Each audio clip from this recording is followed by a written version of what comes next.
Na me pa cho ye mompaye me so se hye ma wunua so enya bi enhwe misro bebre ma so ye mompaye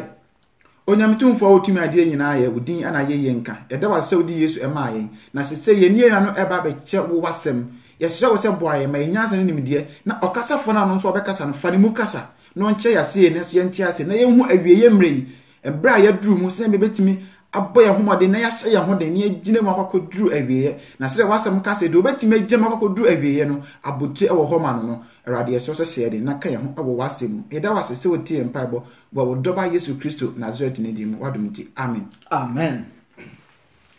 sade yenu ana di nka kan ye no ede nyame ase se nenso ode afam yen no asade akoba be ni ababe di ahyemu ni ababe suan ho ade. We thank God for so much for what he have done for us throughout this day, and this is the holy day that he been guiding us and brought us back peacefully. So now today we are coming to study something concerning I don't know if I can show it to all of you again. This is what we are coming to discuss today, and I think you'll be blessed in the name of Jesus. So please try and share the link for us so everybody can get hold of this and everybody can listen to this. So please try your possible best. Obia enya na so so obetra so obe share ede amaye se na ebe ya unya so benya bi ahwe ede amase bebre. And now you better baby Daniel chapter 2. Daniel chapter 2. Daniel enwoma no etie mienu ye be ya kwakosi awie from etie mienu ye be kan kwakosi awie na yenua Frank midin ede na na tumpan ye ni yenua Frank ene ne ye ba be che Nyankopon asem na me so ye main we na ye be gina so no Daniel chapter 2 da ya ohini Nebukadnezar eson ye na ekire ewiase awie ye no ahini e beba anya ahini e bedi akire no eno ana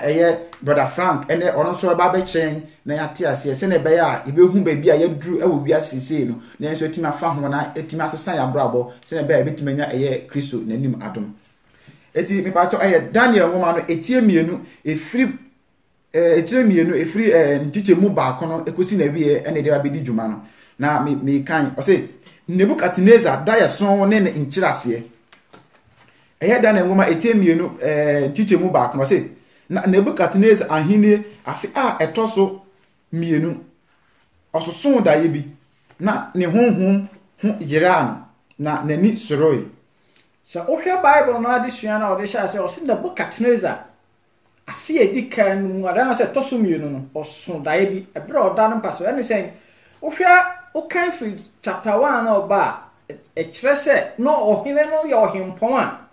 wodimu o wiase nyina na okunfa wiase edi ama bebreso ema including Israelites enintino emra wa danen paso no odwindwene no wo ne kasiye no se de wo si meditate no hwe se de oni ho a na wieye no bekwa akoduro no oho no na otumfo Nyankopon na se yeho nyame a yesom no wadan hinta samodi a efa ne breso ene ewiase awieye eho adesua ede kire sa papa yi eno ho adesua na ye ba besua enti yenua kosoma ye ni yi mu mienu o se ena ohene ka se wonko frɛ nkonyayifo pediahunfo entafo ayifo ne kadiafo mra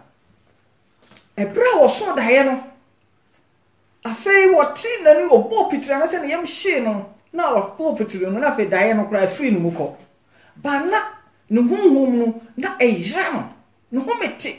ade a me hu ye de ka me se hu bi ewu a ade a me hu ye de ebeboa me hu na me nya ne nti ase a ebeboa ma mo ahene yem eni nti no de opan se ene ye okofra wo ma wogi won die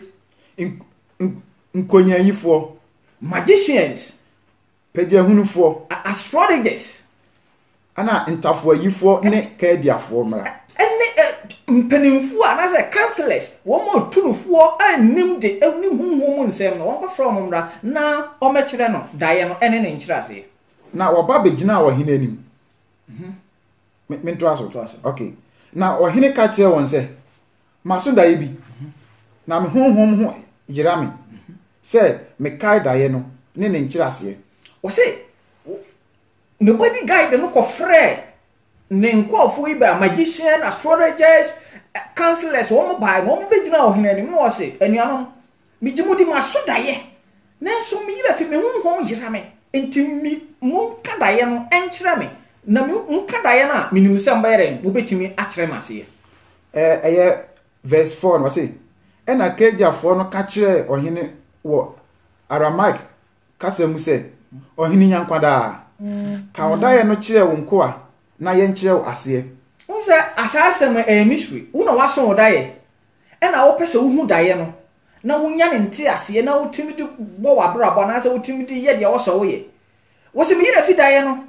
na wakɔfa obi a wodwu wɔn die wa kosomfo a na sɛ wo magicians wɔn yɛ nwade de kyerɛ wɔ ɛsɛ wo wɔn mɛkyerɛ wo daeɛ na sɛ deɛ hia sɛ wo bɛka daeɛ na kyerɛ wɔn na wɔn so akyerɛ wo ne nkyerɛ aseɛ wo deɛ wɔsɛ wo yira fi nti deɛ wɔn kan sɛ wɔhene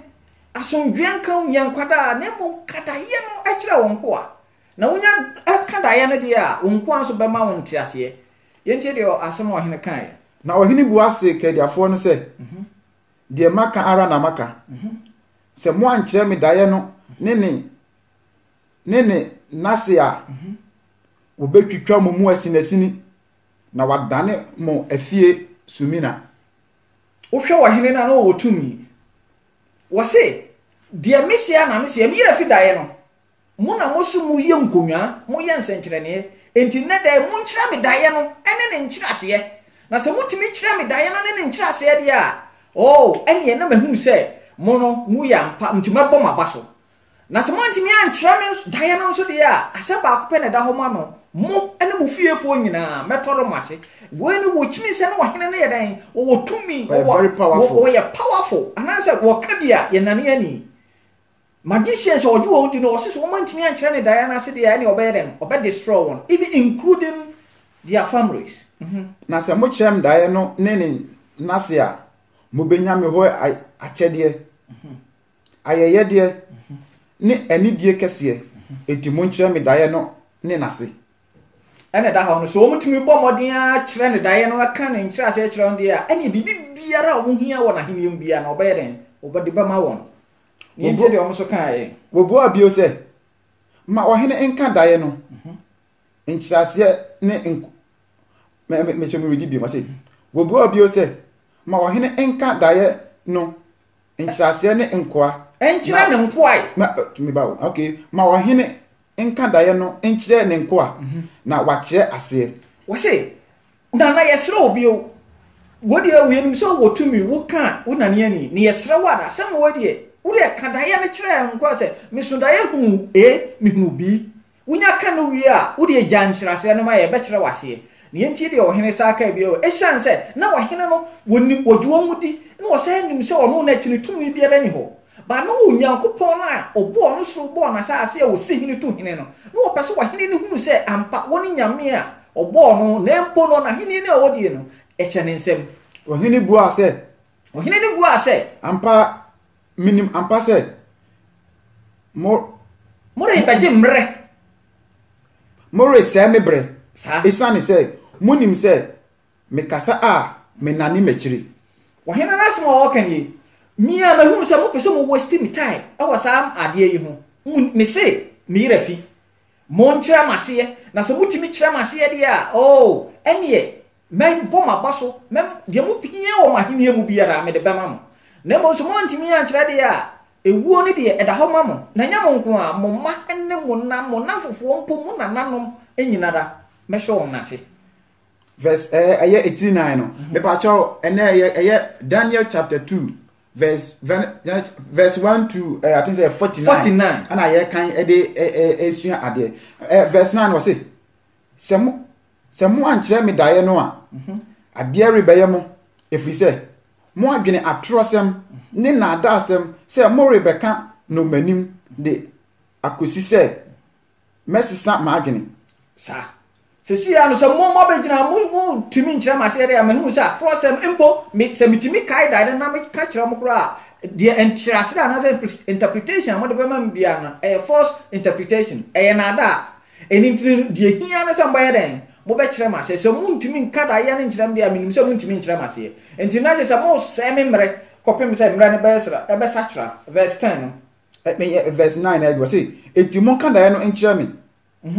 monka dae no nkyerɛ me na menhunu sɛ mobɛtumi akyerɛ me aseɛ sɛ monya ka dae no deɛ a mehunu sɛ enkyerɛ aseɛ no deɛ ɛyɛ kokokora ama mo 10 no kediafoɔ no bua ɔhene sɛ na kediafoɔ no bua ɔhene sɛ onipa bɛrɛ ni asase so a wobɛtumi akyerɛ ɔhene asɛm yi amen na ɔhenkɛseɛ ni owura ni otumfoɔ biara mmisa nkonyayifoɔ pediahuni ni kedia biara hɔ asɛm a ɛte sɛ pen so ha no even magicians nampo no mo ɔhene ahu sɛ asɛm a wɔka no ɛyɛ hintasɛm ɛyɛ mystery ɛnti ɛden sɛ nipa dasani anaasɛ obi ɔso oyi nkonwa bia betimi ahu saa wo a wakɔda wo mpa so ɛkwan bɛn so na afa adae ɛna die ne siiɛ a wo hye waso dae nti wo ho yera wo nti yɛnkyerɛ wase na mmom saa wɔ hene asɛm wo ya wo de bɛ de ayɛ yɛ kora foforo ɛden wo bi biara ni asase so ana wiase ho obetimi aka sɛ ya akyerɛ magician anaasɛ astrologers anaasɛ Chaldeans ni biara ɛwɔ yɛ asase so ha verse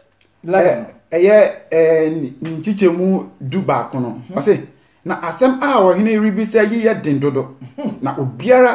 biara ni hɔ a obetumi akyerɛ no ɔhene anim di enyame a wɔn tenabea ni hunam mufoɔ nkyɛn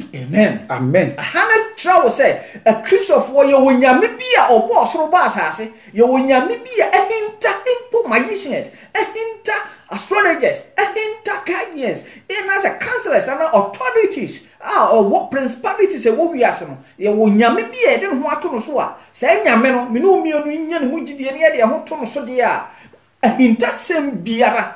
hinta wa yabra bom biara obada di akyerɛ yɛn na wo ma hunu po yi nyame ayɛ sɛ di a ɛhɔ na ma ɔhene ni ba no sɛ no me nkɔ ofi pɛ sɛ ɔmo dada me sɛ nyame bi wɔ hɔ de a adan na mo efrim re something mahenie mu mo yɛ nsɛnkyerɛ ne ama me di me wura hyɛ mu na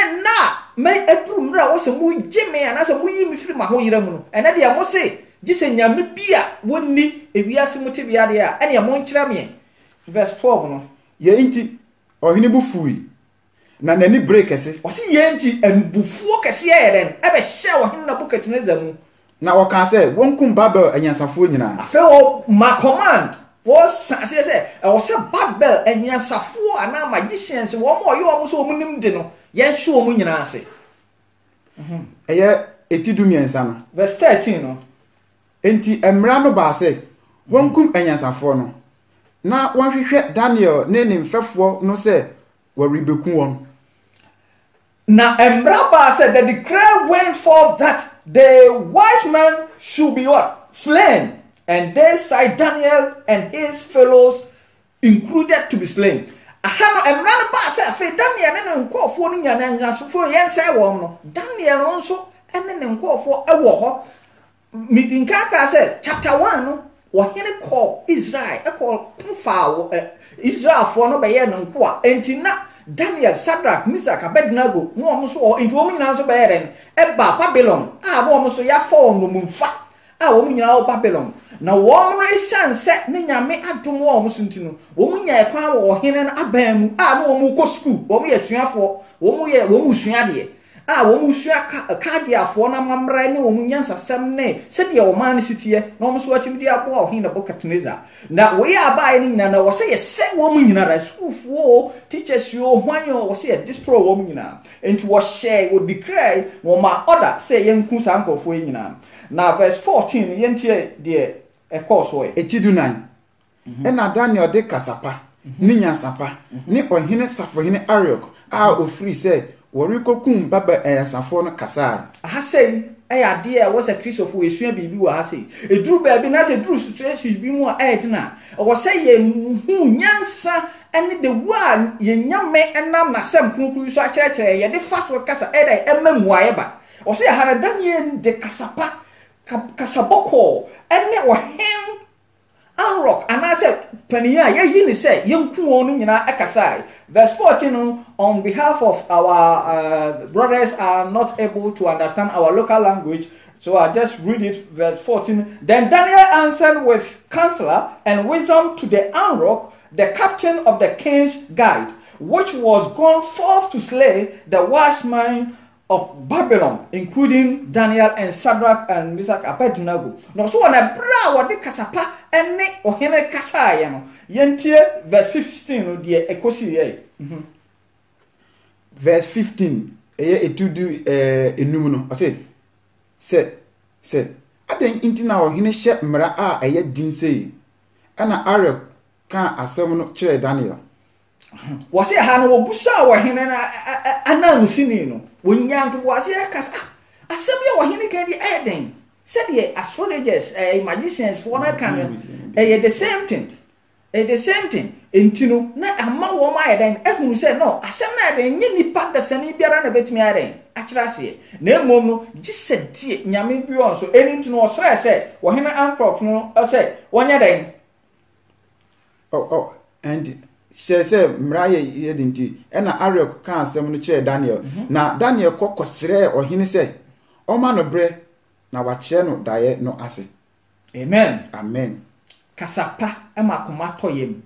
wo hena na musini tiase no ma Daniel kwan say wo preso de Daniel ko wo hena nim say wo ma ne mre no won kire no daye no ene ne nkyerase aha no ade a na say gina ho ba Christopher wo se yesua bibi firim wo se yesua bibi firim so wo se yenya gidie wo yenya kokon na yeso no because asembi wo ho ne yete na se bure na se bure adwene ne yenchi ase so a de wo se ya ne se ere yeku enkuto gyan ne ye bompa ye ere ebusa nyame ho akwankyere aha Daniel se won fa no ko wahire o first of all no one ne nkakasa no won ma ne mre no won kyere no daye na se abra wonnim ho hwe esa se no wo gidie wo nyankopon mu se no matter what no bibi biara bebe biara no nyame be dan sa hintasem na eden edi akyere ne nko a ena Daniel free call ni fie na okoka asem no kire ne mfefo Hanania Misai ni Asaria. Verse 17 no was Daniel call wa hino ho a wonya akwanya na say permission granted no ohwa na ofuro no call ni fie no wanka say menko ana sa asudi o mi fato mo so aha say ena o say ehwe ni ye na Israel fo be bre na o Babylon na empanimfu adifo asofo enom ne even empanimfu a wonyamemu bebre na wo Babylon enso no Daniel an eko ni fi wanko osofo bia ho wanko odifo bia ho okọ ne mfefo no group na wo fi so ono wo mo bompa ya eya dwuma ono wo mo bompa ya nyametie no ene wo kọ ho kaka kire wo se enuanom sei na aba enintu mumie sra osuru nyankopon na yeden yen to verse 18 verse 18 se won sire osuru nyankopon ho mobrohuni ahintasem no ho won sire wo nyankopon ho mobrohu awasa ahintasem a ohene ne ka no e shan se nyame kuto ene betimi ayi sa ahintasem na de yere akire sankofu ama wo mayere atimi akaka ahunwaye akire wo hen no na wanku Daniel ne fefo anka Babel anyansafo a aka se sa asem na aba no yeku wom de ebeku wom nyina aka ho because wom yesuafo ahase no na wo se yesua ne ma bebre enipa ben na ya na wo kan wasam kire no so wo ha na se wo amane bi ma na situation bi mu a wankasa bro wadwene no nti ase so a hwan ho ena ya wo kɔ ne nkyɛn ene na akoka akire ne se wo mwa wo mpaibu ma na se wo kɔ busa bi nkyɛn ana so wo ko difo bi ho wo do ro bi ahye sofo bi mu a wo fi so ono nkwa na obetumi abo awo ama name se sia kristoso na koye se gise unyame enipa nko a eno amma so ma bebre so ere dada yen kasa asofo no bi asofo nyo asofo ne bi ye nanso wan ni ana ho ansua nyame asem a bebre so be ma wa den wo frigidi ama ne no wo se se anuanu mi ekabo mu wo mo bɔ mpaye awo verse 18 no verse 19 okay ena wogi ahintasam no kire Daniel anajo anisuade hunu ena Daniel shira osuru nyankopon amen wase bra nuanu ye baako hase no sa kire Christopher say enkabo mu the unity si nyankabo mu ne si ebisa bibiara ewo nya yosuru nyankopon ho a wose won fa nkame no obedadi akire no anaso obeye mu ayama no wase bra nuanu mu kabo bi adwene ko hye mu bɔ mpae no nyame dan etsetri mupo ana ahintasama na ahinta etiti wo hene na adi ekire na kwa Daniel na Daniel te ye no edi na Daniel ye me kan 19 bi no mato aso say ena Daniel yi ahintasem no kire ena wo yi ahintasem no kire Daniel anajo enisoade hunu mu ena Daniel shira osoro Nyankopon Daniel kan say inshiranka onyankopon din daada se nyansa ni tumi ono na ewo no ono minto aso na to aso 21 o say ono na osachira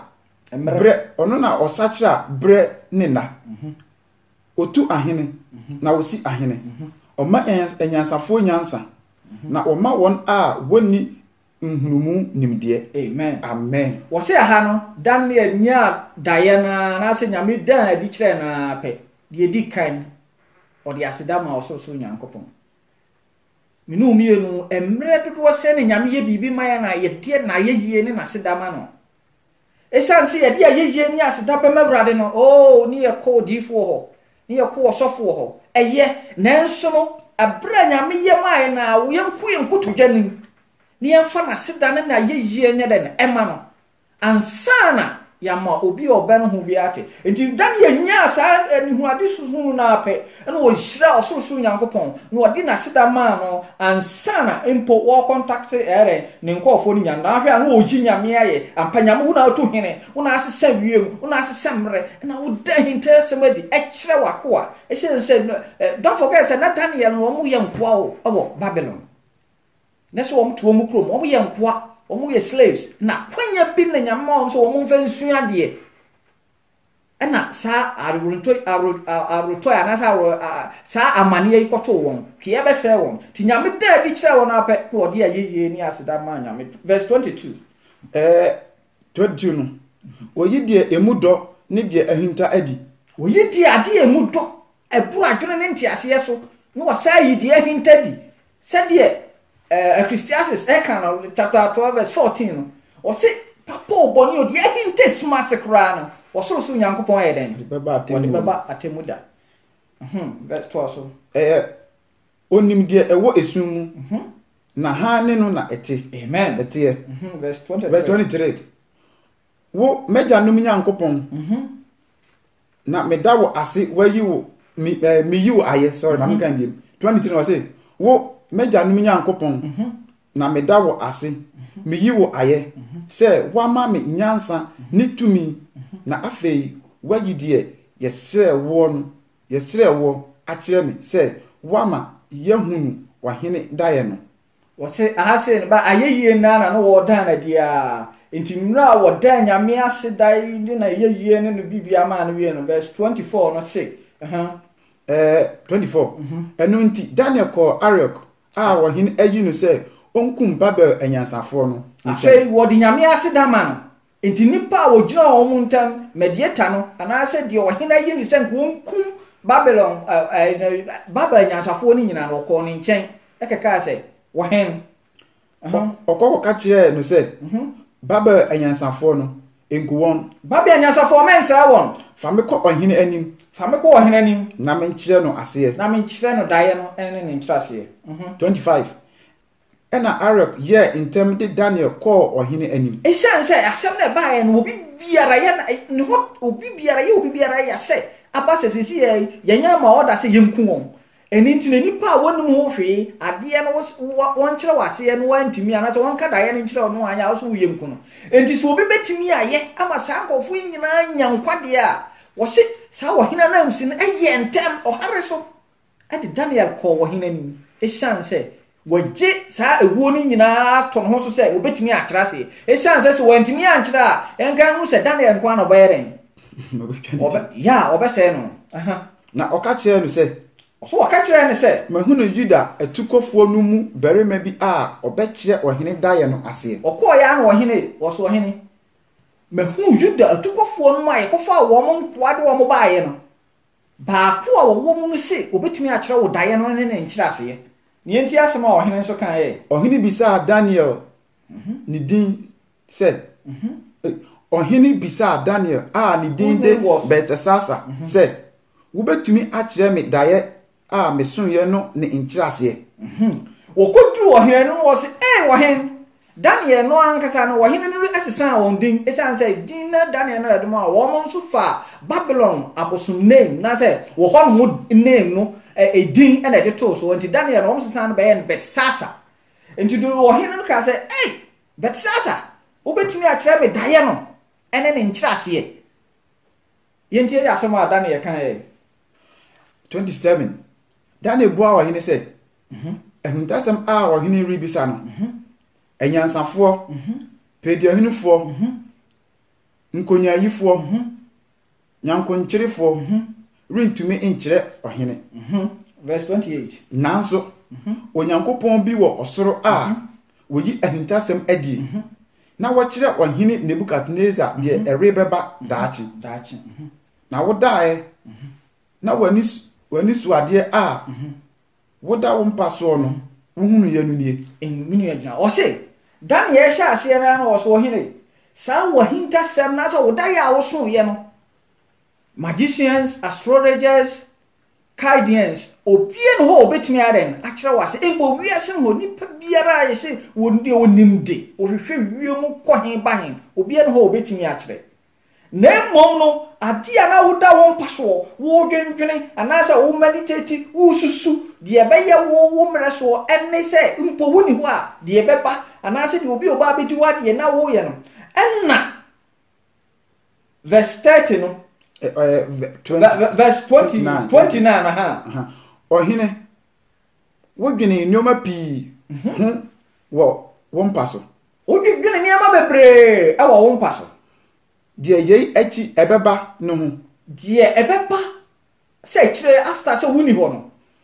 na die oyi ahintasem adie no ama wohu die ereba no wo se obi oyi ahintasem adie no ama wohu die erebeba ana se die ebeba no eti aduasa no na me die enye nyansa a ewo mimu sene atiasefo nyina nti na wayi ahintasem yi akire me na de ebeye na wakire ohene nkyirase no na wohunu wakoma mu nsusuye no nti eni nti no da de hase no o se esua bibi kakra o Daniel hase pa se ni pada sani wo hempom pa fa se o be jo he na se bia ha hene esi wonya daye bia na se ni baba bi yare o medie mekwa akosa ne nyame ama wadom akire wakwankire da yem se fakoye se ne nipa no beto no even how you boast yourself no kra no it will be extraordinary but Daniel anye sa wo se no sedie nyankopon na obo no so bo wi ase pesa wo wo hene wo hu sedie na wo awoda on paso wo susu imbo na Daniel kra nim se wo hene da no paso wo susu ba osusu nyame ma ne hu sa anti Daniel yi nyame ekire first hanes agidifo wo se ye hye ne ma benso ebre nyame aye bibi wo ya bra bomu no eye ya na o se ye din ka di nyame aye ye ma no anase ye din ka yi nyame ne kire first ansa na se ye nya present ye ho se ye na ye tim ye bostu ye ho wo sa de no ho ana ma membrem kakra ho oko adifo ni bia eye prophet one makobi dia ba mechiao adifo ni bia ye prophet one adifo ni bi no bra mesan yare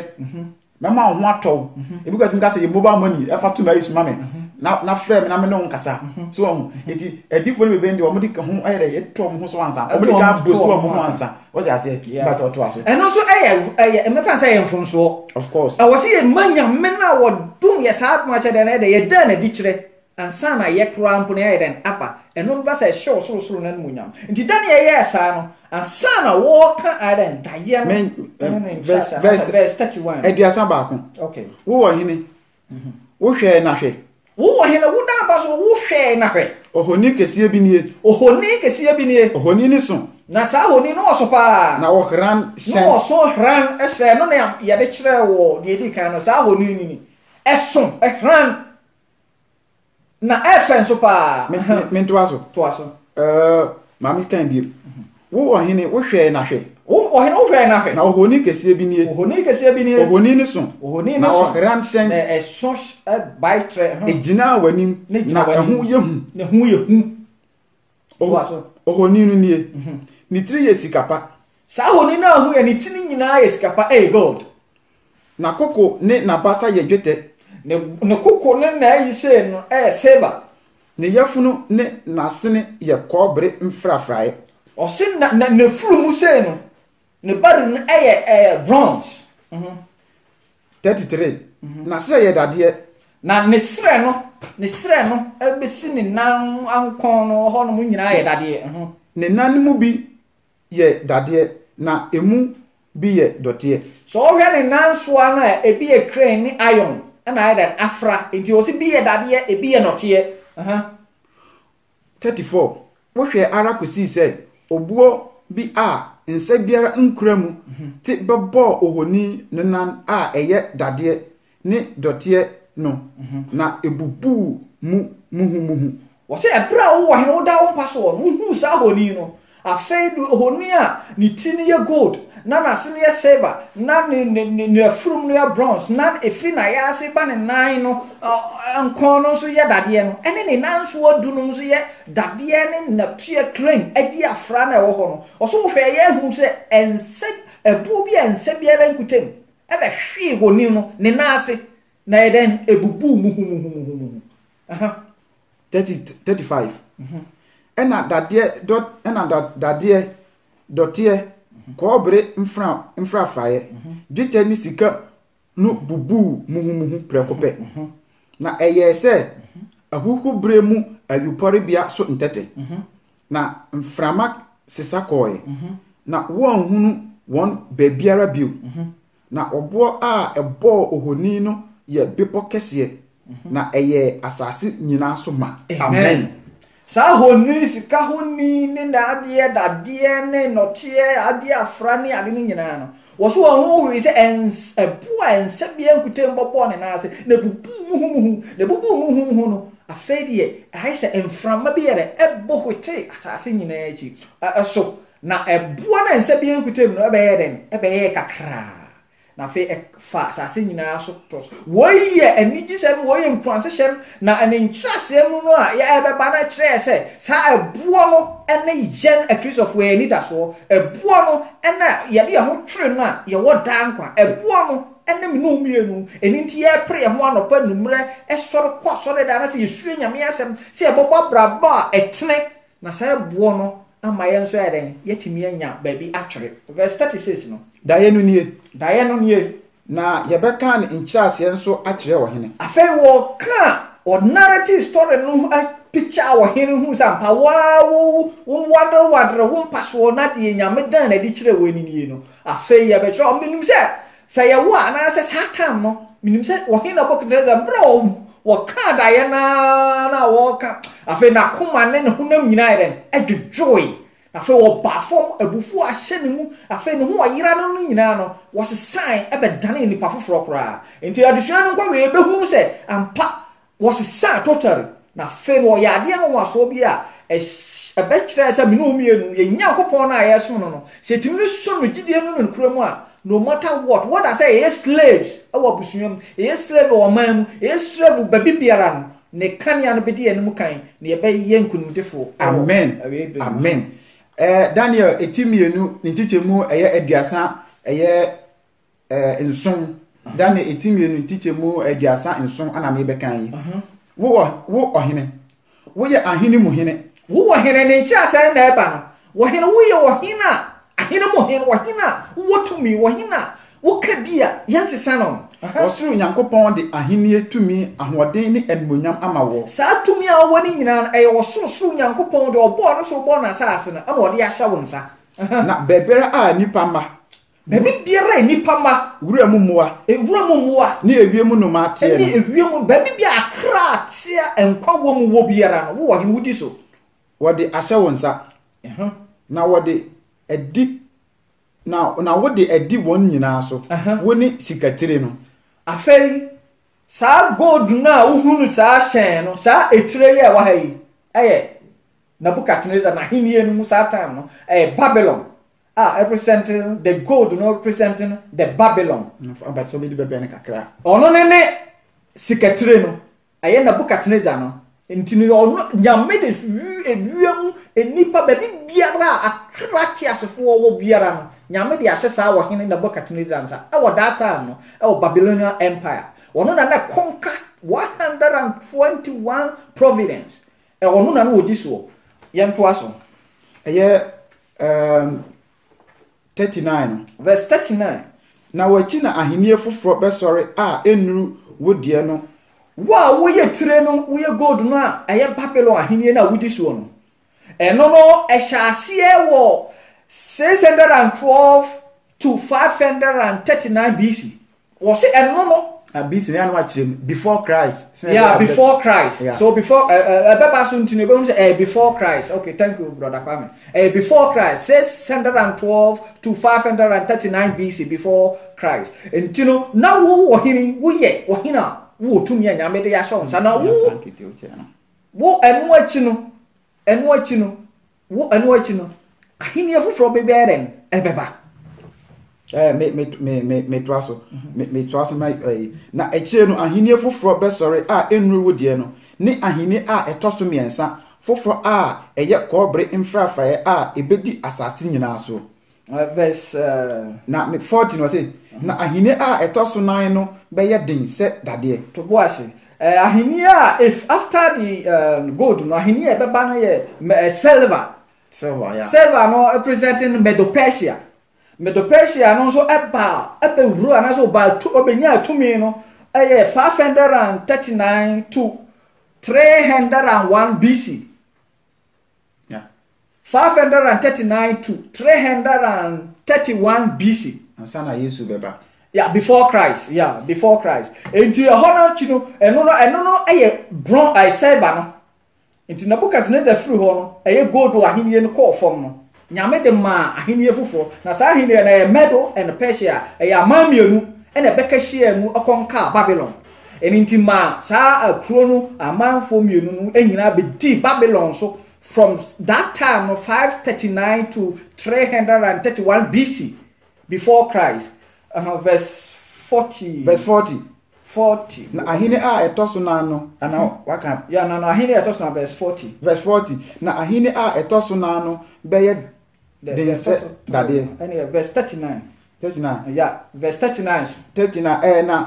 na wachi na ahini foforo pesori a enru wodie no ni ahini a etoso miensa foforo a eye kobre mfrafraye a ebedi asase nyina so gold ahini na Babylon Nebuchadnezzar and Medo-Persia and also about silver na no wachine na bronze no to representing Greece that we common known the popular as Alexander the Great. Only the youngest president was that time Obedi Ade, it was 23 years or so.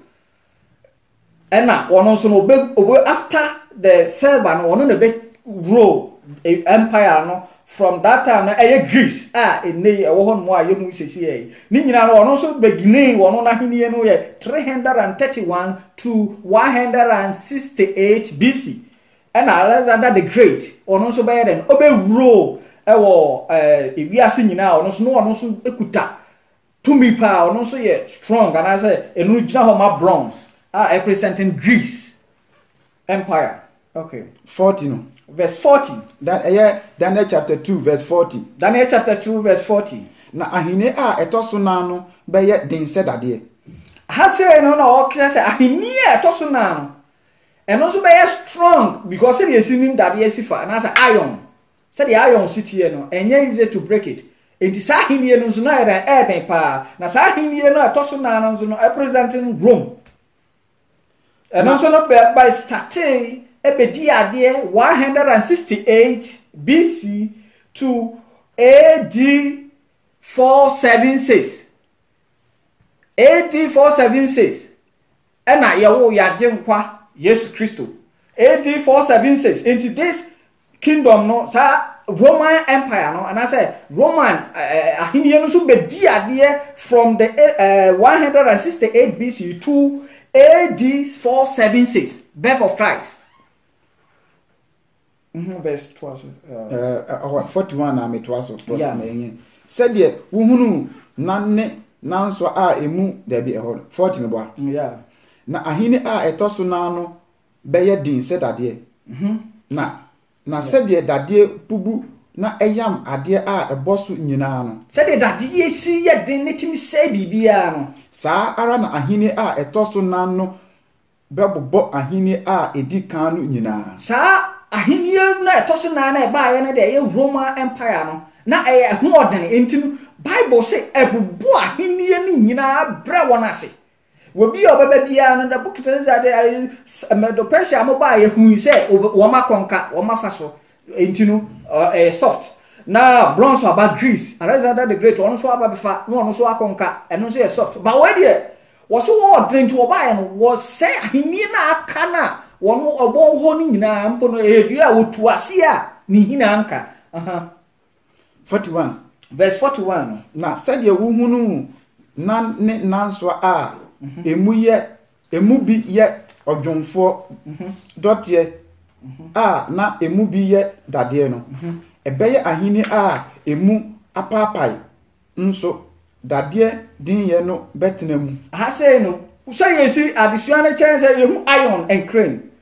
and then divided empire and no nanso adunu mapapai enti ye ahini ekronam Roma ahini no so etra soa from sa age no to 476 no mua no enum na nam sa AD 476 no and ahini efufro enso we du ebeba nanso adunu ejina ho ma ahini no so ebe sore na no adi afra ye hunu se dade ho ode ntim na etie na ka ho ni nyina no ahini no fa bi beden e fa bi nso beden ebe ye mre ebe ye soft enti no sa ahini no so pape roy eno so ebe di ade from AD 476 no enu na ye Roman sesi ye o se honi no ye frinitia pape true ne sere no ye iron ye Roman Empire no enu atwam sesi ye wone na ase ne na ase no ye edu ahini edu a ebeba no na ahini edu no ebe na edin a ye bobo a ye betimi akai bi entem na me pese sorry me na lati kakra na yehwe yetoa so ewo addition na so no o se ahini no ebi no ejina ho ma edin ye ne bon Charles Magellan anase Napoleon anase Kaiser ana Wilhelm ana Mussolini and Hitler and Yohusa ahini eduna obobosu nyana and e wo de ba ene current one na ebi ne Germany representing you but okay yan twaso said verse 42 mba na nanso a emu ye okay 42 na nanso a emu bi ye dade na ebi afra I'm sorry na nanso a emu bi ye dade na ebi ye efa no ahenie no fa bi beye din na emu bi beye mre wose saa enanso ase dem sikan na dade ne neti afra no erpa so a dade ho oden echen neti ebi beye din na ebi beye mre na said yo wo hunu dotie se afrafra dade no nipa no bedi afra won asefo mu na ore fimfam won ho ore be fimfam won ho ore fimfam won ho said ye dade verse bo se dade nya dotie mu afra no afra ye no and verse 43 sorry said ye nipa no be ye se ye pe enkabo mu enti o se ye mingle ye frafra ye be war ye ho ye be se said ye de asomdue beba said ye nka o mam ye be nya asomdue nanso e shan said dade den ewo mu ntini saa ne amane nyina be koso ye be frafra ye be wo frafra nanso ye dane a saa nkabo mu ne enti mba because dade ho odin che de dotie ana se hyehyeye a ekoso no ebi ho odin che bi enti yes pass wa enyina enti nyeden enhodu verse 44 na ahemfo no na numu no wasoro Nyankopɔn bema ahenie a wɔrensɛ no da na wɔrenyai na ahenie ma ɔman foforo bi so na ebe bubu ahenie ahodo no nyinaa ama no asa wɔse ahase na ɛno de ebe gyina daa amen ahase ni asomdwe nsɛm a ɛwɔ ma akristofo no bɔhyɛ a yɛni da so Wo nti na se usua Daniel chapter 2 say ya no na me ehunu se state ana se ehunu te bia ewiase ye kom wo se no achi no Nyankopɔn bɛma ahennie a wɔmfa ma obi biara ɔmfa ma nipa dasani biara na saa ahennie na nkasa no ɛyɛ yɛn Awurade Yesu Kristo ahennie a ɛyɛ boɔ na ɛnsa biara nkutamu na bɛbɔ ohini no ɛna ase ebubu no muhumuhu fa asase nyinaa so no ɛno na ɛbɛf yɛ ahennie a ɛbɛ everlasting kingdom a ɛwɔ hɔ ma me no mmienu nti na me no mmienu yɛ prese ɛbɛyɛ ɛbɛnya saa ahennie no yɛren ebi akoro ɛyɛ 45 ɛno nti sɛdeɛ wohunu sɛ ɔbɔ a nsa anka tifiri sorry ma menkan bi ɛno nti sɛdeɛ wohunu sɛ ɔbɔ a nsa anka tifiri bepɔ no ho na ɛbɛbubu dadeɛ kɔɔbere mfrafraeɛ ɛfa dwetɛ ne sika ne no muhumuhu no saa ara na Onyankopɔn kɛseɛ no akyerɛ ɔhene deɛ daakye ɛbɛba na daeɛ no wom na ne nkyerɛaseɛ yɛ nokorɛ. Amen. Ase no na ma ohu ɔhene a no wɔda no baabi a wɔdwene no nyame yi daakye wɔsoro ahennie ho even tumi a bɛba bɛfa abɛkɔnka wiase ahennie a trimɔdena hyɛ mu ma no so ɛkyerɛ wɔhene na Nebukadnezar bra no wɔda no mpa so so daeɛ no from ni no ne brɛ no so a bɛpem bra yɛ no Awurade Kristo bɛba enti wɔka kyerɛ no sɛ daeɛ a woso yɛ a wohunu yɛ no ɛwom sɛ ɔho yira wo de na mom daeɛ no yɛ de ɛyɛ no korɛ ɛwom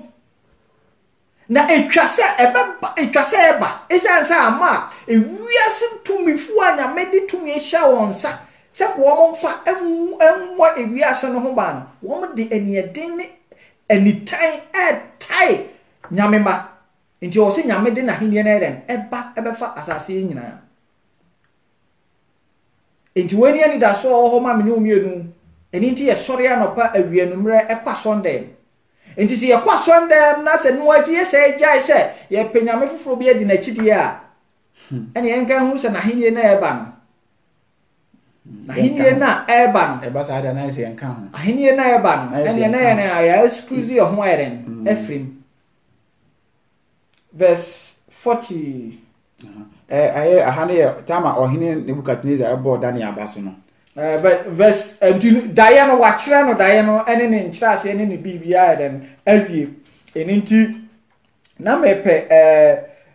current one country sha yes stronger in my home say yesua Daniel adesua ko no ye bedru ontine bi ho no a en pese ye be rush because emreba mo a eno be kire ne ehunu ne ya refer to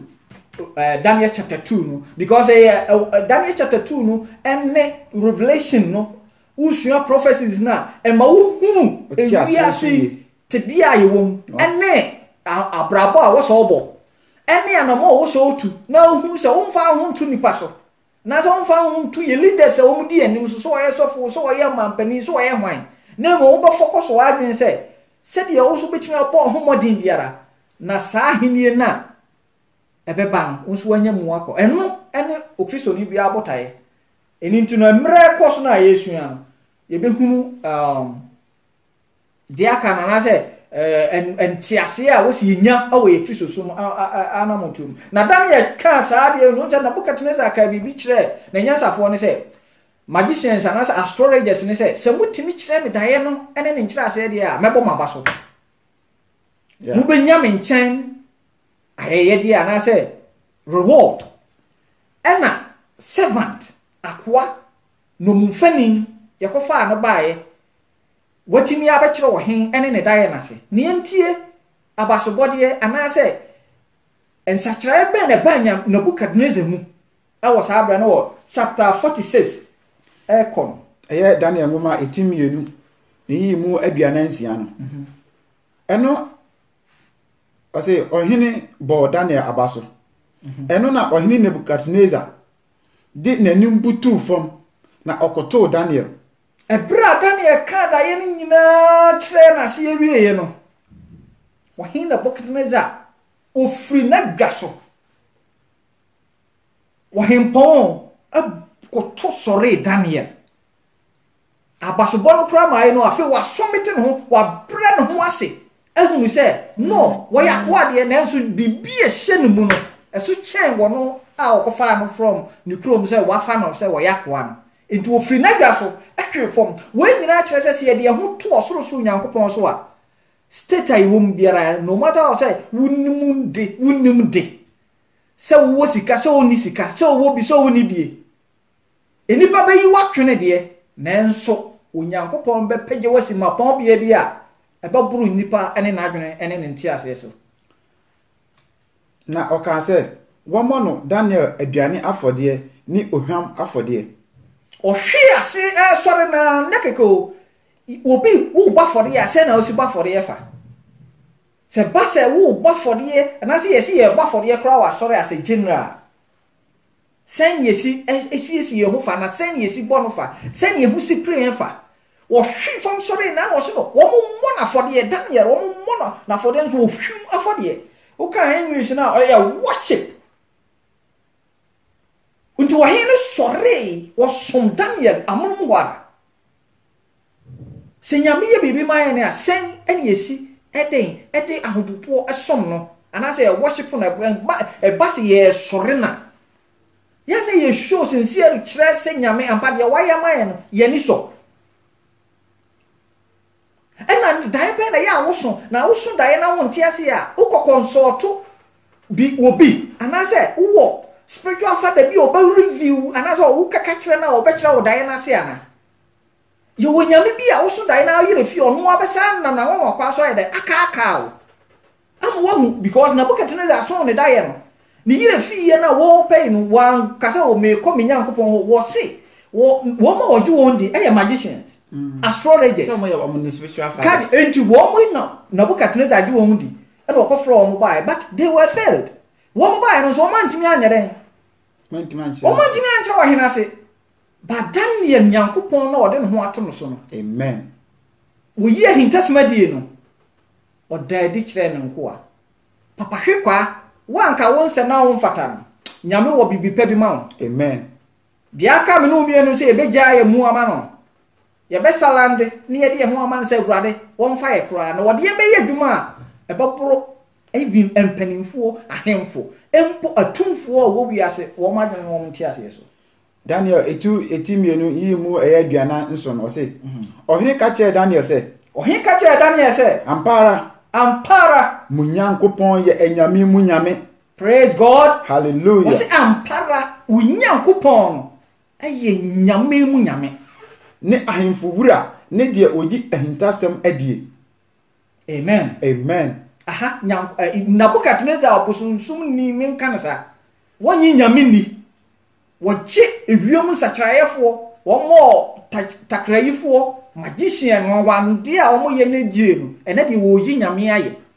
o praise nyame munyame yɛ the truthful God wɔn ɛna nyame pɛsɛ me no umienu yɛ den yɛ da na de kyerɛ wiase wɔsi yɛn keka sempa no ne ade ne nyinaa no ɛyɛ esuban a yɛbɛda adi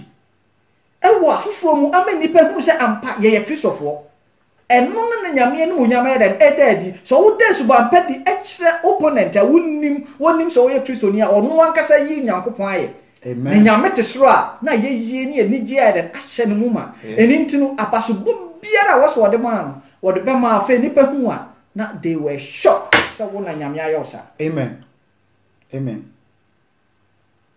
sɛ watumi ayi saa ahintasɛm yi adie watumi ayi review secret and hidden a mystery akyerɛ ne nko a ɛna wɔhene 48 ɛna wɔhene yɛ Daniel kɛseɛ ɔso hɔ no wɔbɔ n'aba so ɛsiane sɛ wɔ promise ne nkɔɔfoɔ no Daniel baa wɔn promise no but na saa promise no yɛ den ɛwɔ hɔ wɔdi kra ɛda hɔ nti Daniel yɛ sɛ yina wɔso wɔyɛ Daniel den kɛseɛ wɔyɛ Daniel kɛse na ɔmaa no ayɛyɛdeɛ akɛseɛ bebree na ɔmaa no nneɛma uncountable na ɔmaa no di Babel asase nyinaa so tumi ne Babel ɛnyasafoɔ nyinaa so afei deɛ ne mmaa na wɔwɔ no ahemfo wɔ hɔ counselors o magicians o Daniel ɛna yɛ head Daniel ɛna di wɔn nyinaa so sɛ Nebukadnezar ni hɔ a Daniel na wɔ even one plan was something. Wa bow down, wa from my story Daniel. And you say Daniel became a king, a ruler. Namva kakra nka ho he ade ba kwa meti ase ne se nyame hyira wa nyame hyira wa akọ wo ya akwa enso hene ohenpon a wo som no obekoto asore se wo ya Daniel ya akwa Daniel was a slave, but yet a whole king. A year 121 a year states. 121 states, a whole a year or hineno. Or no echo to Daniel. Sana Yankopon ye na de. And no be a nipa and cherish no. Mimi no me be a yen and a fata. Ya po ye da bolas no me be a nipa cra envelu no. Nyami bema be do be ginano. Nipa kase fo na be koto. Na me tie evangelist akwase ewa. Wasi atam so na ma. Soldiers mpanimfo abamu mpanimfo etimi hunu no ma gina o maka o mpetro timi di o mati nyina o commanders o mutimi gina no ma kono hono no ma koma koto wasi man of God bompa ya mame no aka se me ankoto me Yakobon kwa na se koto no amana sorry no bompa ya de e di amana ono ano asema o kan wasi emedu mrebi evangelist akwase ba wasi edu mrebi na eye circle enua bi so na no oda enua bi so na no oda o di empesa wote asen se nyame hira wa menua one thing is say timi gina mu e de ama ye Nyankopon aye som na se yamfa keka wa bi anka ye mu ne etutu na ma wo Nyankopon mu I tell you no matter how the situation is no matter how the problem is Nyankopon be fire free baby a menu mienu ye we nipa ncherehye ye no be di ebedu na tell you our life will never be the same it is so yen sum ye Nyankopon woni no kure mu na Nyankopon be say ye no nyam amen verse 49 49 ye di ebien Daniel Daniel etimienu ni yimu aduanan nkono wase na Daniel sre wo hene na ode Shadrach Meshach ni Abednego ye Babel asase mu nsem so ahwefo ni Daniel de otena ohene aban mu amen minu mienu adesua ba ye fefisa last test ya ye di wie adesua Uma yenye selfish. Asane ba Daniel ka kire ne nafofo oben no a ofi so no omo sre nyame a ogya no betimi aiden aso akabomu edrumra bi a agirifo ye hia unity empa bo ye bompa pro a enkabomu ba kuma no nyina ba ye one ye ka unity anese ya ka ehu ohyiam so yo na menu nwen ye ya adwene no aiden etimi ye ba ko a nyame lf inshira no ba Sabi na Daniel ne nkofo ma ebra esi ye na ye bo na baso no kwa wanye pese minkumnya anka se odi emenya de eno anu ntimo amaka de sa Daniel ye bo ni din kwa wo hene koto soro no wo yesi wa bo na baso ayi ohono no wasna se wabo ame a me sraw empire bo no kra me bo ye no nyame nko a minua no mo aka yinsu dibia wa ma menya no ma wombi amen enti ahai mino mienu pa antinge betimi akase wo mo no so yenye den yen hira wo mu bi anase ye mo di bia wo kan di bia na ode mo say the Daniel request of the king and he says Shadrach Meshach and Abednego over the affairs of the province of Babylon ye di bitu to one ambassadors ene ye statue wo mo ma di bia esombo but hey mino mienu wunu akra nya krata wo obi manso ye ya ho wo yo wunu ye ko pa bi no wo wanya binti no wono so de ensai ya na ka wona wanya sa privilege wo kwame ene wo hene bo wa baso wo hira wo koto sole wa wo be kai wunu ya no ene da ho no asembisa ma ye no adesua no ya asembisa ma ye nyina enti se wunya biribi a ya na wo dwene se wunu ya bi nso nya bi wunya duane bi tin na kom du wunu ya wo kai se minua wo wakontuom ti wono nso nya bi ana sabi obi nya krata na ode na ho ode kra ekoye no eno kra no wo ya abon twede se mame kakakra me de media example me ya nkrata same problem na me free nipa bi bo amane no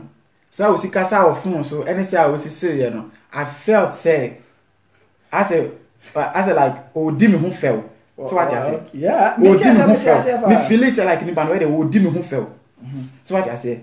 enu ati no me san so ka tie nipa fufu bi ba kon so ameka tie no no so action since we see ba no so say like as on care what I say because enye ne side what I say but me can say me achew say ni pakro na me ka ma asem kire no na ono ekonya saa we no ma me feel wo mi mu no say pakro no say am no ka say ono so fa the same thing mu but God being so good no God being so good me I'm okay but say ni pakro dey me ekwa me fa so me fa mu no pakro so wo fa mu saa pepepe so what I say papa ni me say empire me say boy ka che yankopon ni say me say yankopon say on kan ho mo am na wonya so what I say but truly I'm not here to lie me te so fam dem me ka che yankopon ni say yankopon to man fam say me fam ni bi no man nya no hu said there situation is it so what I say I also but me control me kai that time na me dem me nim nya me but nke ne na dia nke bi anka man kasa what I say eno ntina ka me but ni nyina mu no so die wode Daniel adesua yi kire se na me bo ma me kana na fatu as Daniel adesua no ka ho no ma say wo kan 17 na wo say na Daniel free call ni fie na okoka asem no kire ne mfefo Hanania ene Misaya ne Asaria tio 18 wo say won sire osoro nyankopon ho moburuhunu ahuntasem no ho na wankum Daniel ne mfefo anka baba yansafo no ho na say Daniel ko kache ni nuanom ama mo bompai sa enti no say Daniel ko na ko bompai say o kache nkofo bi say Daniel ayi a e dey na say oye so kai wo enti to aso anything na me ka say ahani ya disua ma say nyame boy no de yesi ba bi a o say e kai yenchi ana say kai nuanom wo mo nso no e wo the same tibia na say wo mo wo process bi mu a e o say nya even wa ho den ni usikenti because woni bi nebo wo mpaye so obi kura yare no enyo na yare de but obetimi asra wo sorosoro nyame ho mmobrohu se nyame nsan yare enyini mfiri sa tebia no na wono nso ntimi nya hoden wonya dwuma na ne nsan kona no se ne nsan kona no wo nsan ko anu mesu nsan ko anu a ni ye hia mi e bom mpaye a beren be nante Daniel ye kofre ni nua no wo man kwa wo mse obobo nyame be ye de nanso ye se ba akofo ensantimi nkata nyame ni ya na meba ogidi ni ade ba kwan se ogidi ni bia hu se ye on paibo obu ono ma enye individual prayer me pa cho so obni papa ka se odni papa ka se odi amoman no ni papa ku ntimi ni mo man so man betu mpom a ye ma oman ye nyina so what I say nkofukuo bebre ni nyina ya bom na ye sufre nyankopon nyankopon wo se oman na de anu omo ho but say ni man engusu nye body ni papa ku ka se rade media ma me man no ni oman ye nu ye ho what I say ni se mpa we bu ono kwampo na dade no wonim se bibi se ni ye oman na de sa eye ono ne nam from ho ebe kire wo mu enni nkofo bi mu so mo kan mu na se nkofo na ye ba be ku mu ne nkofo a mo do so enti ye se ye congregation prayers and I say nkofo kokompae enti na dan e kan wo nyina bom se ene sa na tie dia ye nyina ye nhia na ye mompae nse mobrohun free nyankopon wo ye huntasema di eche no nyankopon so no otimi ade nyina ye no wan nyina ni ma hinta wo mo onam na adom ni na humobro so ma wo mpae bo no otimi eye huntasema edi echere wo mo amen enti ne se ade me kan nyina no se agidefo adesua aye nyina ye sua obi anya perfect enfonso de wo ye ho adam na nane ye ye wo to boni mu enum ne ye nyina ko nanso no ebra ye hunu akenka na se ye timitie asem firi obi ho ne de asam ne ba ye mfamu de ye ne ye mfantu anamon de esi nyina bible mu asem bia no esipen eye entoto asoa be pem se ye nrade yesu so baba enintina nyame dance ahintasem na de kire o hin na Nebukadnezar one ne peso no ma ne huni na firi ho ko ne de ebesi na chi nyinara enti wo wukoi no wo wonim de da cheren ebesi ni wuachi enti wiase a ye woni wiase ahini a edi su ni nyina se ya nyina ni state a ye wo honini na ase na honini na ase no nso enanso adu na akabomu enanso adu no adu na akabom na example na agonia no representing English and I said Great Britain yehunu said you to me city ena dia etoso ya France no and I said Frank and also no Jehoma French ye ne ni tu ye ni nyina na wo ye ha ye nyina nim bebre toto aso enim na Armenia so so representing Germany ni nyina so wo ho ye nim said ye this countries wo powerful but de emre ena wo to aso ko a wo sama o se Lombards no and also gina homa Italy and I say Italians you who said ebi edin ebi emre ebi kasama fana ebi sadete eye state nyame pese wiase yehu nti yehu so wenum nyina ho no awo se menu mienu yede tu etrim se eniyema ekoso wiase nyina na nyame dan di wo Daniel chapter 2 ejina ho ma Yesu Kristo ma ye etoso mienu ahini a wode bra menu mienu se agidifo ye na agi Yesu di no na esan say last year Yesu ya na Matthew chapter 24 no eno no nso no ye nua kwa ma ye hu se ensenkyerene a Yesu ka se oba ebeba ni nyina no bebre nso wasi nti Yesu ya we ya ye hu state aye wo no ade na wo se menu mienu ye wo se ya nse ye begya ye ho ne ya gye Nyankopɔn na di ne ya so ne ba Yesu so no se ono nko ne agenkwa ne yetimi adi nyame asem so se the revelation kan na no na bema menu mienu no na hinnie no se ba no se bo ochino menu mienu so nya yeraba ne ye benyankwa nyame nhira so mayen dia me pese ohwe nya ne se we ene Nebukadnezar de no na ye ba ya ba bedru ase ha ase ase no ene ye divided nations no ye America Australia, Germany, Great Britain, Italy, omu nyina ka ho no we enu na mimi no mi oni wom ni nyame sankofo ni super powers e wo bi ase sei ana we ene ye agenkwa Yesu Kristo ebo na eba bebubu no agenkwa Yesu Kristo o sane eba asase so abebubu na atan no na wafa ne ma ede akono na hinie no de Bible me tia se wonya ma nipa bia na hinie no na Bible so se ebetena hoda ini se wo gidi na se wo tie mi a de mpesa wo tie ase ni se ahai ana menu mienu ye wo menu ha se na menu ye wo na ebo no ana eba no akase ebo no bobom ye twen se beba ebo no akase bobom nti menu mienu no ye gidi fo de a ede ne ye ya kwanhwefo ye hwe kwan ye hwe se ebo no ba bobom ne boma wo gina bia e wo hefa ebo no boma wo be survive na ebo na eba na ebe fa hotifo akọ Uyo hutini ana wonyo hutini a emre ewo ho ma Bible ma meti ase ese wo se atiasefo de ye wo pardon ana se ye betimi abege awufuo no ana wo mu ni mepa achew adwensache bi eni ho ma wo mu ntimi no mie na adwensache no ho ma ye ne yen hwe ya kwan die mu bia bibia ye bia yen hwe ne ye na ye moye ho modin because ebuo ni nie ana ohoni ni nso nie ti se bom se si ana ugina bia wo hefa ogini ni enie emre bi eni ho ma menu mienu biem seconds it could be now it men twen se o daachi bi no asachira wa adwen daachi no anya o chena uni baby awoko okay to aso ya na asa ya bi enti de ba wo bibi kan na de me kan kakra ne se o se menu mienu ye bomode ne yesua nyame asem no isan se ebre mai we no na betumi ma highlight ya me ehunu mra yiwum because without the gospel no yentimi enya japan bi enyina so ewia se pre no ho ye hwe niema se de yesi kwa adusuan bebre ho a ye besua enti no mpese ye bekom but ye besua kwa ni mu kakra nyame ade ye behu se ampa minu mi Yesu kase anahidi na bende dru apona no a na wo se minu mi ya hoboa na ye den ye de ehwe ne mai kwantina wo se yenwe ni ye mompa ne anya den yankonso hwem yenwen na ye mompa ye na yankonso hwem. This is very deep now me can say be but I still want to say this say ye hwe Daniel na Daniel no eye obi a obre ne ho ase o kai nipa so was it Daniel de nyansa kasapa what they said what do you say kasa so boa manipa ewo ya brabo mpa itiminya what I say itiminya so what I say kasa ne very important because assembly obeka no sa asem mitimi de ukọ osayemu assembly obeka no sa asem mitimi de ukọ nkwaje mu I say mpa ye num kasa what I say the same thing ye num kasa no ebetima me ye nyankwaje ama ye kra ebetimi sa so me ye nyankwaje ama ye kra ni dem pese o gigi ni bia wo tie mi sese bia ne se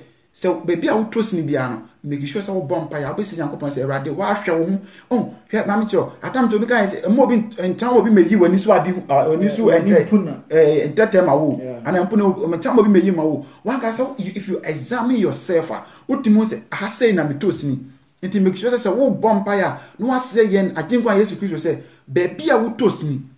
Francis upon good evening baby a wotos ni baby a no ma enkoye ma no sire nyankopon se ho no won hyewden baby a otumi se aha de enye ma me no sire nyankopon because nyankopon wa se wo kan eye Matthew 7:7 na wa se mumisa obema mumbom obehinu mo eti se wo baby a wotos ni wan ka nyankopon se wade ha na metosi na ewade se sa na tie pa sen ka ye misa de a na ka ye mienu no ka me mienu ke anya hwe ka ye ho na ka nyankopon be pegan be sin ko heaven eti na ye se ye itutu anamon na ye tuo no ene ohu ye mobo so what I say akoye se wono ba wo fie na wo ba no ebi a ohia okọ school no ko ohia books ohia textbooks na wo ba na obetan no ayi sei minu bi no se okọ school ye nim se ye hia bibia ye ba ye mame na pon baby so ebi a hia textbook ebi a mock fee ebi a exam fee and no maybe what I say obebisa cause one misa nyankopon de onim se ohia o but one misa no e say you are lazy. And the Bible say akwadwofo enko so ahene enu ni se wo ye gidi na se wo ye akwadwo de anamontuo na ese otutu bibia ye se wo ye bia a betimi atu de tu anamon aduru oso ahene enu why they want to because se wo nya nkwanje de forever and ever o se ye mu wo betine mu da ye se ahomeje bia ni bia o minia ahomeje bia ni bia etument na enye lazy wo ye lazy dia wa nkasa obini na se wara obi nyum say yumbi na eti no ejiri ndem ka cho say yenyere ye ho na yen ya afamu die bia yenyere ye ho because emre bi ebeba sa emre no I tell you enye easy many pa there wo kan na ama adie bia bo say emeye mu ye ho abomfia so the moment ye bopu ye ho abomfia no nyame nipa wo ma ye na be hide what be feni pa foforo so aye eni ti wo ka se mo ankasa na mama bu mpa ye den aka se Daniel ti sa na wo bu ho abomfia se me wo akoa awo obi kro mu a enka bi mpa ke nya no ho abasem se nka bi anya me be feni pa foforo so de but nka Daniel din mem but ese anse wo oji ni nyankopon no wo som no ne die no o gina mu sa gidie na so tu anamo se fa me ko wo hin ho aha se nsu sa address Daniel mo ko nkwaso mu no mo nyini bi asa na wo mo 17 and 18 years young age na say how ya entity ya mo famu from brow mu nya sa age no yeah because o hwe ne muka o hwe Shadrach Meshach Abednego time krampo na ka so mo kuto hu ni no mo so mo nya 20 mpo I'm took at the same age. And it's not say when he try say lesson ma ye na awofo ne say e wo se hu kwan a ye wo a ye be fa so aye den atete ye ma especially o nyame mu because an nyame su na wo munye free wo mo awofo nsa no wo mo ko obi cross wo no e ko dane wo mo ye den enhira na last na me kan say bi me some short video bi na me de ko abontin na me ka say ye wo ye mana e bi be say ye ma ye doctor lawyers teachers, politicians, even president. But I did about come who know abrabo muni said, Sano in a fenipa every year and fair pa and many pa. Sanko following in a source to background, Uber they were corrupt to say, Bia Sana woo, or Macassan baby now so book or maybe and yafe. But I did about when he said, Opa saw ban echo school, I know by a lawyer, but Kahuni said, age no, here, I did about when he paid so when he said,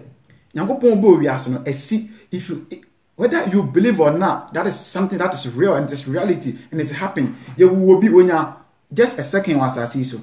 You will be when you're 2 seconds, will be when you're a minute, will be when you're 3 minutes, you will be when you're an hour, will be in your hours, will be in your 1 day, will be in your 2 weeks, will be in your 4 weeks, will be in your a month, will be there a month, will be there a year. Obi de years, obi timinya 3 years, obi timinya 4 years. This how obana will say, oh, titino, so may ye lawyer no. Kahun say obano, ebi and the lifespan e was as is endorse. Obi obano need there just 5 years. Ebi obano need there just 12 years. But what the one thing at Misansu Huni said, yes, answer the prosperity no at a cherry ma. By a lawyer, I didn't be a lawyer. I sika. That obedi enti de yedie na tete ma e de yedie na sey memu said ye be ya e best fan adwinu he says so odi nyam su no so what ya say e be gura nkora na hyase no sa pepepe odi yedie no mum especially so ko Sunday school a wo ba ni Sunday school first Sunday school no a week no ko Sunday school ni ba akwa no nyame asem bia ni nemu biem maame ana papa entimi nche ne bensi wan nche ne Nyankopon asem so eti apan de nya ben say ni school de no homework obo na mana ye obo ne pama ne homework but nyame asem obe che ne ba no na ne ba no afa nyankopon asem no na ode aye ne bibia because ade ba ko ameka ne say wo pam ga na papa a wo hwe wo ba ma ba di be 12 years na ba na young age na bi aso di bi akuna de be ko hell no I tell you say wo sa ma me na papa no wo ni nyankopon wo bi ka yeah, we nyankopon wo bi ka fata no na onye de exactly wo ni nyankopon wo bi ka ni say wa mu nyire ho na wa ba na nyankopon de na chaw no Bible say e ma ye dey ye japade what I say e wo Kristo mu ni say Kristo sa japana Kristo di ama na chere Kristo di ama no so won ho say japade na so hwe a men nya wan so o ye on kwaje ho adwuma da ko Christ ho because do one Christ jina kwa ka cho say sa ban a chere na me e che wo no dem de ma so hwe so ye no wan timi ahwe so a wo so me ntimi hwe so eno so no we bebo mu atem because the Bible says so first so obo me din e wo nipa ani ma me so me fere se me bo wo din o sa the same thing you say bia wo ko preach we no kwa sa na say wo preach no e say wo preach a chere wo ba no so what I say it say ye fear adwuma dey eye ansa na yakwa abonten maybe you are a preacher and I say bia wo asoro plan wo di asoro wo to nwuma na wo ye bibi but wo kasa na wo makran untu no man Kenya nkopon asem dey bia obi sam school ho asem the school ko say exams to say and now we say to say man I'm telling you are mistaken. God is telling me to tell you. Our Lord Jesus is telling me to tell you. Say, "Son, no matter who you are, it's irrelevant. First of all, start from home. If you from home, you can get to outside. Again at home. So as I say, if I was starting a free fee, now we share one man, we know no, go for be on money, Yankopon asem. So we move through home. As now we be a we see a bunch of Yankopon ho adwuma. So we be na sa o man no, o mo se o mo mfa, o man do age bi no so o mo to aso bi ma. I tell you, Yankopon mu atemo ho. Eno anu aka no o why dey why you from why je na why you wa from dey edu ni Yankopon ni sa atemo bia nti ama no ene che hwe omi ye na no mo ofie no o mote bia bi mu a enye no ye che kin Yankopon asem no ye de cho mo sa wo kan no o kan asem chi o wutumi se o be kan asem bi kwa pa na be ma wo gida ye we ya wo de why you wa from dey because ye nipa se me kan asem da cho emra Yesu Kristo okoka ne sempa na wo ba ne fie no tama wo ba ne fie no aso dem no ana wo cheche o chechira asema eye ni areas no wo mka chere ne se enye carpenter ni ba no woni enye we na ni nua ni James no enye we na ni nua ni John no na sa nimdi a wo de kasa wonya sa nimdi no wo hefa na sa nimdi no ono ko fafri hefa we da asem we de eye nwanwa we de no o mfie dumi no Dabi that time no when you cry that time when you so bet 20 plus na 30 plus oh yeah that must start in the young kasa no na 30 years no start here 30 years that time or 30 plus in sana meka no that time no more at that say nen enipa nim ni say we dey mane na ndete ha e bia wa me no kasa wonni ni say e bia minim kwa metu pan say no ote o minim say no ote but maybe you don't know what is in me. Maybe tama na oni mi na me wa brabo bi ma oni se say na mete that time bia na hu mi na hu se e bia wo be se wo kwa no Kenya ko asem na afra se won me ni memra sorry but say wo hu mi no wo mfrem se won memra sorry bim wo be hu se mi preach it means say plan bia na Yankopon wo ma me no plan bia na Jesus wo ma me no sa na plan na nyam ba mu sa na won so die wo ho wo die enyirai so for us what tiase no enkwanje wo ho ma so for us what tiase no in such a wo ma so for us what tiase no plan Yankopon wo ma no it's still pending. But one thing is that if only leave yourself to Christ, obeja opemu nyina de ama no na de ese wuje bia adudu na mo Kristo mu no se hu ogidie no se won to ogidie ntwene de a Christ so yede onyaa. But se wusi utirase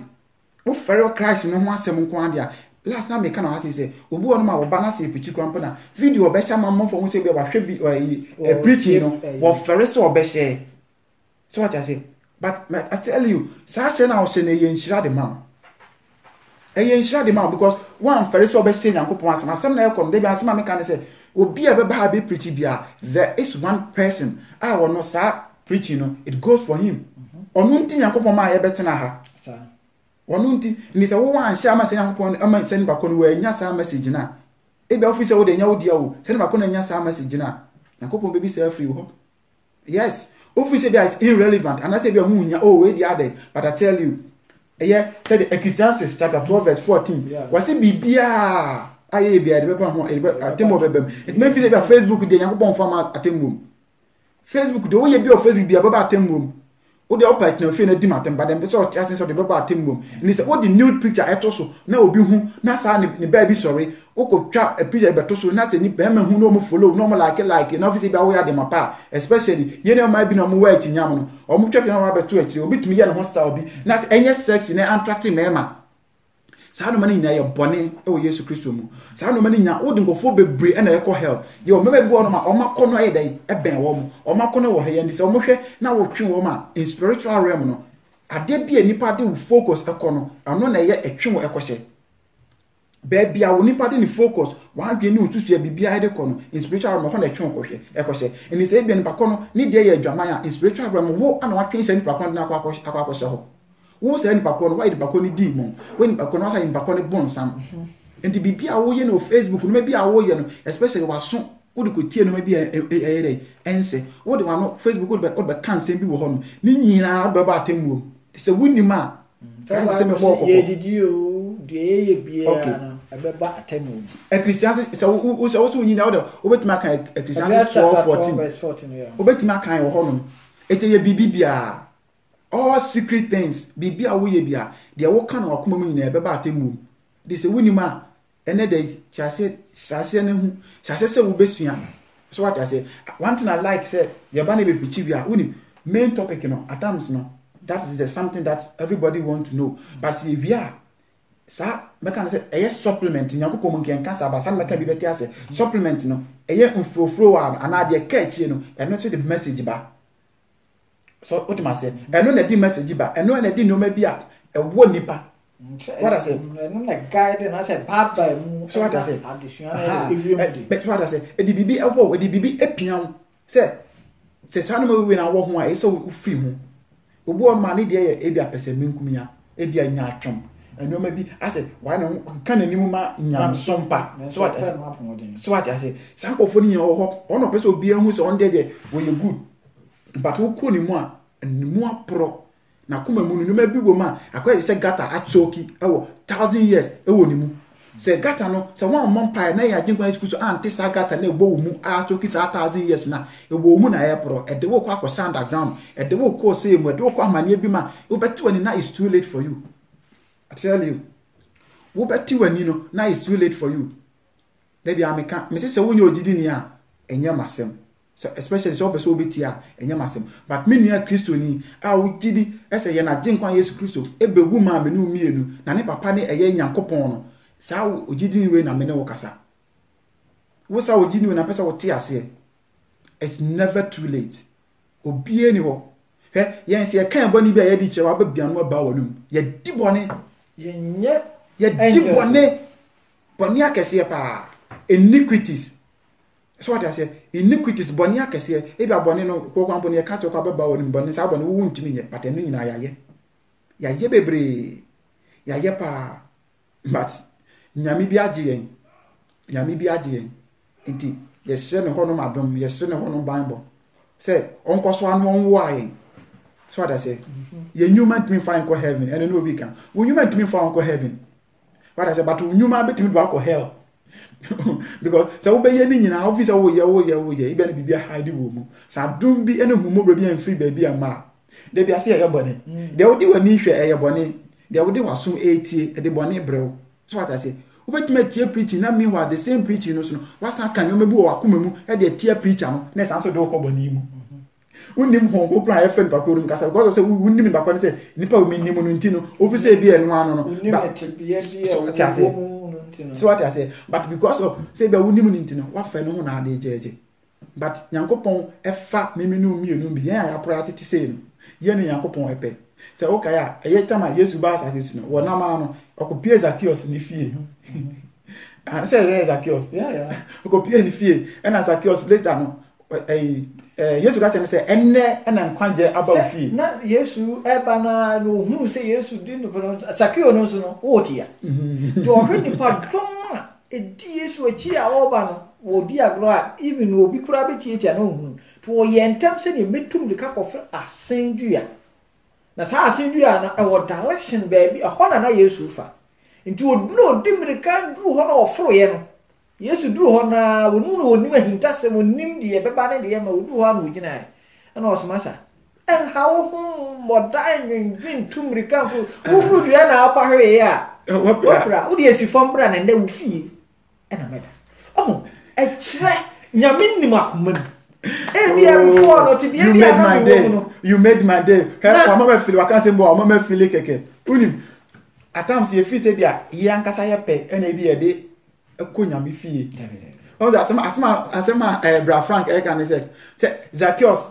no pray no so person hu ajenkwa na keke tio na tama na Zacchaeus ye na anyi say person hu ajenkwa na keke no to say na ajenkwa no na ono so ni de obenya say Zacchaeus fie no obeda amen so emre a wo wadwen ana wo susu ye obi bia eni say wo de say na wo pese wo ye no na ya ajenkwa Yesu no wa plan ya fa ho dada enti okate Jeremiah say tama emre na we moja to da wo na yemu no na minimo wo amen. God is good. Say ye jaye pe mu nyina ani asum Nyankopon a ni ama keka obi ankema I tell you eni je onyame mu but ade ba kwa me say okache ni say ni nyina mu no onfa ho ni because there will be an attack for you spiritual and physical am for be attack you e be o ben o on be attack you in spiritual eso sanso ye mpai bofo na utu na ma wo Kristo mu utu na ma unji wa from de obese wo ye bia ese wo ye na wo ye mpai bofo because one ye mpai bofo a o se from be sanso attack you bebre enyo me bebre bi e bia na wo de obone na ndru ye de no ye de next sopa ye de bone na sopa ntino o se from be so sanfa no aso sanso de enya ye but e ye Nyankopon na dom Kristo na humobro bi ntino wo nya ye na ye gusu etutu na ma na mi se emrepa mu no obedi every sample twe bi amanu hu bia mu spiritual attack ni normal physical attack ni obedi every ni nyina mu no tuma me gina wo nanim because adem be so tia se ni se Yesu krampo no also fa no ko so no hwe say 3 times more than also no okay at least 40 days or say bibi sa we fasting 40 days after the 40 days no was so no 40 days so okay was so no hwe otin tio ye Nyankopon anka so se fa no ko so no hwe ye 40 days for a month we am for a month okoso on hwe 40 days but e mu akese no mo na we dey wo de e bae nye ni nyina no wo de bae because no mebu ono ma e se obi aye fasting 40 days na enso o se fo no san kwakoso na hwe enu na nche no Yesu san so nya eye physical attack and say nipa attack abra Yesu na ma okosan sa obugbo ni na woda esubontino yare no wo san me nya nipa ka che ne say adin ti an se nipa we yare but Bible ma ite say na sa obugbo ni no wada ho 38 good years and that time no papa ne sate ko da ho no abra ne en wo ya genkwa no ana Yesu nso sate ni ministry at the age of 30 sana Bible so me dia so and the same pa ko da ho no so many years kon say Yesu ba be sate ni ministry na ni na mu echi no na nye nipa ko no ni boni o na ye na papa boni o but se na bi Nyankopon na nim onyam e be dead intra Nyankopon ne pama me no mienu enti yan kokoden kodru ba bi Nyankopon emma na hinie no Bible say na hinie no ye mfa na hongo so ye fa na nibere so ni se wan konso hwe bi ma na ohu so be careful so you just na say won konso hwe ma won kwa amane ma be careful because that en so hwe ni amane na e wo man e siesie yen for special day I think the last 2 weeks or so na ye pitu ha ya na ye kan asem fa eye Elijah ni Elisha se wo hwa emra na Elisha odi Elijah chi no tama omo etwa eye Jordan subontin no oyi ni mantle ana odi ball esuo ni mu ana esuo subontin ye de emu paaye ana omo fa mu saa e ho no tama na Elisha ni Elijah omo efam no na ho no ya desua e de ma Elisha na tama ko na wonya mantle no oba no ono so sua say ye the mountain ni bom e de ono so eba no the first miracle ye no eye enoa it means bibia wo fam bia na Yakobon says you for special day await for us in the way judi ni am obamumbu kokodin ko wanim ko na bo Kristo mpaye na no matter how the situation is Yakobon beji wa free baby awo no no do be si baby afi na be ye ode ko pemso beje wo cry free that for us na saso abo na asad ma ko dusun mu back bi on say we akwa pa hwete bia ya na wo very serious obstacles and you make twa ho hia kra yes na so hwede Daniel ne emfa say Daniel ene ne mfafo ikura tibia no mu kwan ya nyame fa so eyi wo mpie Daniel kra de wo senya wo na ben ho tena ya adesua no to aso ba to aso say ahene fufu oba e ono so no omano keep on because we be kind history na yen so ya de guide ni sa oyi we no nyina ye abasem a ya twa to ho amaye a yesua efeni pasitene no esa afa ye dache esa afa ye hunhun mu nyini eye bibi biara guide yen eni ntina sa nyame asem we no say so ni asase ntwemu a just a dot entimi delete emfiri sa asem mu da enti die ekoso nyina na ebo ame no umienu na saa enu na maye hu sampa wo yinyame ti asefo amen meka asem baako e de ache saa nkwasiafo no a omu esi omu nje babu ni omu ni Jesus ndi no buko wo wiase bia book we pe mane ha se meka ni book we pe ene ewo wiase a ni mfiti ase eye wiase na de bom mfiti ase na ne ending esanso ye wiase na wie ye ni mfiti ase book we pe ene book etisa na eno so ene kire mystery wiase de wiase we e besata kwakwa koduru na de sanso etoso biom ni se wo hwe a bible we emre bi ewo wiase ai nipa ye de bo abrabo ye daily life wadwuma mu ni sa no ma bia emre bia wodi so bia no ewo we mu se wo se wunya ba kokora ewo ma ka kire mi ewo ni nya mu but book bia ni wiase a sa no ma we na benya ni bom book bia ni wiase a sa no ma wo benya ni nyina ibom book bia ni ho eti wo so wonye bible ni no wo yokwasea bible ne kan ne Nyankopon kwa no waye dey wo bu aten dada Nyankopon ne bu fokra san wo so me ka che mo amoso monye bible ni ne ma de Yesu Kristo wadi no mo san ko fo Nyankopon bu fo wo mo so mo hwe ni ye na me nua ma mo tie me mo bi na ada mo bi nka bibia nkyerɛw mo bi nko ka che se bible no kwa ye force especially sa enkwasiafo na Abraham be mo se kwasia no e ka chen se mema ye friend Nyankopon ampato Nyankopon asem sa bibia enim wo kan Nyankopon asem a sa bibia enim Abraham be mo se wo kwasia asem o kan se bible ni enya nokre wo kan wana nyi so onim pa but onim amana abroso amana tra kwa ne boni ama no into o interpreting kwasia asem mu ma me kan se mi chop sa bible we a wo so onyi ni no Ghana na wote na mra wo ho mra nde wugidi Ghana mra ne yefi fa enye bokum ni a cho do ho but wose wo ma bro ni fa book emeche wansa na bohu nyansa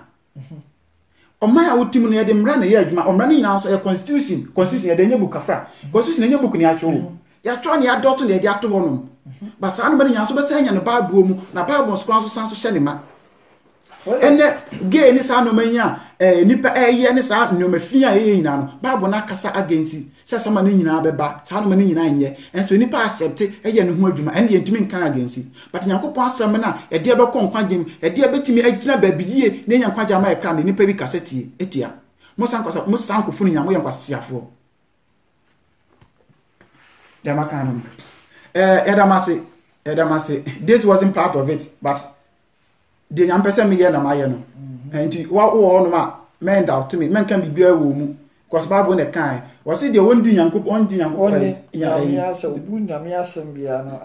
kwasia so the bible no kan na de ade a wo kan ba bia na ma adwene e ba so ye se constitution wiase nyina dro biara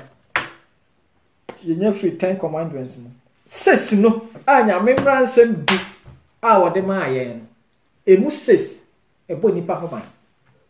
eno na man biara so o man bi ewo biase bia ye akratia so fo mu biara eno no de adrob constitution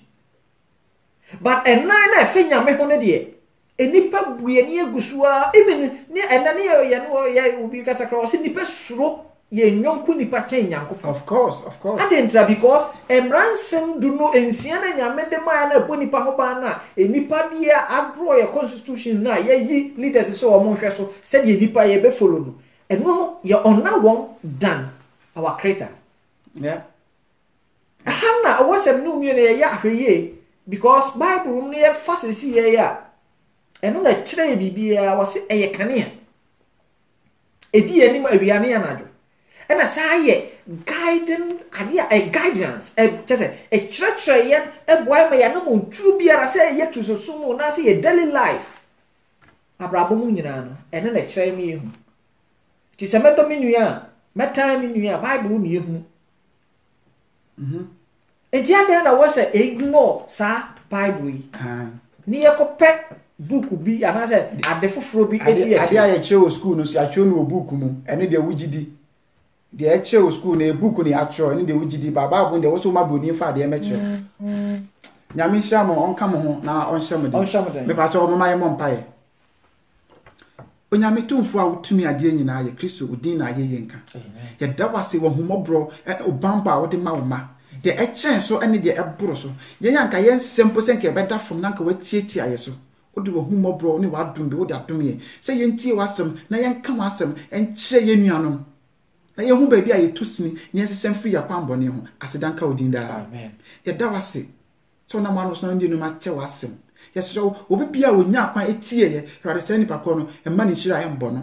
Awurade mesrɛ obi bia ɔsɛsi anso mesrɛ sɛ ɛma wo nhyira ɛmmɔ no mesrɛ sɛ ka ne ho na boa no hyɛ ne wɔ asɛm mu ka ne ho na soso wɔn daeɛ kito mom ho baabi a wɔn to sin na gye wɔn wɔ Yesu Kristo din mu Awurade mpotwe bia wɔ sɛfo ne nipa kɔ hyɛ mu Yesu Kristo din mu yɛtwam Awurade yɛsoma wɔn hoɔden ɛkɔ wɔn so yɛsoma wo nyansa ɛkɔ wɔn so yɛsrɛ wo pambɔ ɛkɔ wɔn so Awurade mpa bɔ ne sɛ kɔmbi bia ho na bɔ bia ho ban yiwani edi ɛkyerɛ wɔn ma mo nya wɔ nim adom ma wɔn nya wɔ hɔ nom hyira ma wɔn nya wɔ hɔ nom bambɔ Awurade ne nam saa yɛ so wɔn gye de asipi wɔ Kristo wɔ mu yɛda wɔ ase nyame a wotumi adeɛ nyinaa yɛ ɛsɛ ɔhyɛ yɛ den na ka yɛn ho yɛso yɛn a yɛbɛka asɛm yɛsɛ de bɛyɛ spiritual attack yɛtwa wɔ Yesu din mu